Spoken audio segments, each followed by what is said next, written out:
જય શ્રી કૃષ્ણ ભાઈ, હું તમારો પ્રિય બરોડા વાલે ભાઈ. આજે આપણે છે ને ગયા હતા રાજપીપળાની અંદર, જ્યાં શ્રી કૃષ્ણ મિરેકલ હવેલી આવેલી છે. આનું ગેરંટી માર દઉં ભાઈ, તમે ગમે તેટલું સ્ટેચ્યુ ઓફ યુનિટી ગયા હશે અને હરસિદ્ધિ માતાના મંદિરે ગયા હશે ભાઈ, પણ રાજપીપળા જતી ઘડી આ જગ્યાએ જ્યાં જ નહીં હોય ભાઈ, શ્રી કૃષ્ણ મિરેકલ હવેલી. શ્રી કૃષ્ણ ભગવાનના ચમત્કારોથી ભરપૂર છે આ હવેલી. અહીંયા આવતા તમામ ભક્તજનોના દુઃખ દર્દ તેમજ કોઈ પણ પ્રકારની શારીરિક, માનસિક, નોકરી, ધંધાકીય, માતા પિતા, પતિ પત્ની, બાળકો, પરિવાર, પ્રેમ સંબંધ, માલ મિલકત, જમીન જાયદાદ, ભણતર જેવી બધી સમસ્યાઓ ભાઈ દેવી શક્તિઓના ચમત્કારીથી દૂર થાય છે. સાચી વાત છે ભાઈ.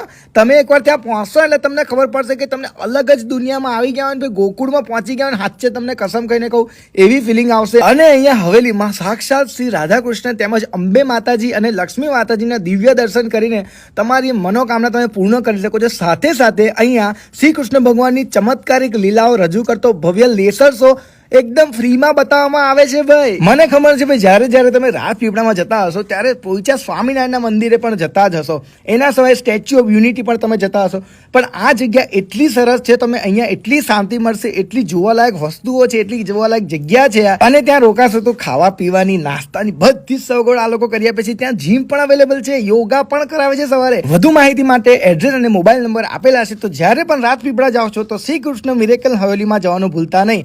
જય શ્રી કૃષ્ણ.